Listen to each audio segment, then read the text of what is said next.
suis Jérémy, animateur scientifique au vaisseau. Et moi, c'est Alexandre, et je suis aussi animateur scientifique au vaisseau. Pour cette nouvelle vidéo du vaisseau chez vous, on répond à la question « Pourquoi y a-t-il des séismes ?» Mais avant de pouvoir répondre à cette question, il faut comprendre comment est construite notre Terre. Notre Terre, elle est constituée de différentes plaques, les unes posées à côté des autres. C'est comme un énorme puzzle. Et nous, on est posé sur la plaque eurasienne. Et ces plaques ne sont pas immobiles, loin de là. Elles sont en mouvement en permanence. Elles frottent, elles se cognent, elles se touchent. C'est ce qu'on appelle la tectonique des plaques. Et cette tectonique, des fois, il y a des petits accrochages. En effet, lorsque deux plaques vont se déplacer, l'une collée à l'autre ou l'une sous l'autre, il va y avoir des points où ça va coincer. Par exemple, si vous avez un volcan qui va essayer de passer sous la plaque, ou simplement deux plaques sous la terre, qui vont frotter, il va y avoir un point d'accrochage. Et ce point, lorsque les plaques vont continuer à se déplacer, elle va accumuler une énergie. Ça va accumuler une énergie de plus en plus importante. Et à un moment, ça va céder, ça va rompre. Et cette énergie va être libérée. Cette énergie va se propager sous forme d'ondes dans toutes les directions, comme lorsque l'on lance un caillou dans l'eau. Ces ondes vont se propager jusqu'à la surface de la Terre. À la surface de la Terre, là où on se situe, si le séisme s'est créé juste en dessous de nous, on appelle le lieu sur la surface l'épicentre. C'est le lieu où le séisme est le plus important.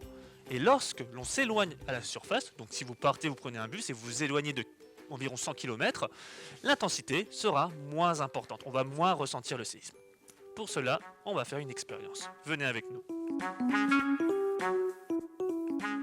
Pour notre expérience, on va utiliser un petit village comme vous voyez ici. Ce village, il est composé de quelques maisons et de petits monuments. Le point rouge là, c'est l'épicentre, le centre du séisme à la surface de la Terre. Et les différents anneaux, c'est l'intensité qui diminue quand on s'éloigne. Je vais prendre un marteau, je vais taper sous la table pour faire le séisme et vous allez voir ce qui se passe. Et oui, vous voyez que la maison ici, elle est tombée, mais les autres maisons ne sont pas beaucoup bougées. En effet, le point ici était très important et en s'éloignant, l'intensité est plus faible. Et comment connaître l'intensité d'un séisme ? C'est simple, il y a plusieurs méthodes. La première, bien sûr, c'est d'aller voir sur place. En fonction de comment la population a été secouée et de l'ampleur des dégâts, on peut mesurer l'intensité du séisme et aussi essayer de découvrir son épicentre. On peut aussi utiliser des instruments de mesure comme le sismographe qui va tracer des traits en fonction de la force du séisme. Plus le séisme est grand, plus l'amplitude des traits sera grande également. Et de la même manière, on peut aussi utiliser un sismomètre, comme par exemple cet appareil que vous voyez ici, qui nous a été prêté par l'association GEPETO ainsi que le Centre d'études sismologiques Rhénane. Cet appareil, le sismomètre, permet d'étudier l'ensemble des ondes que l'on voit, que l'on ressent dans la Terre. Vous pouvez voir qu'il y a toujours des ondes. En effet, la Terre est toujours en mouvement. Mais lorsqu'on a un séisme, ces ondes vont être de plus importantes.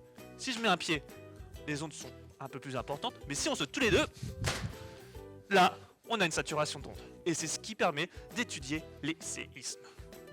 Alors, il existe d'autres types de séismes, comme ceux d'origine volcanique, mais aussi des séismes d'origine humaine, comme parfois certains forages de géothermie, c'est arrivé récemment en Alsace. Voilà, la vidéo est donc maintenant terminée. J'espère que vous avez bien appris comment créer un séisme. On souhaite d'avant tout remercier l'École et Observatoire des sciences de la Terre, l'association de vulgarisation en géologie et sciences de la Terre GEPETO, ainsi que le Centre d'études de sismologie Rhénane pour le prêt du matériel. On vous retrouve bientôt sur le Facebook du vaisseau pour de nouvelles vidéos et de nouveaux contenus. À bientôt. À bientôt.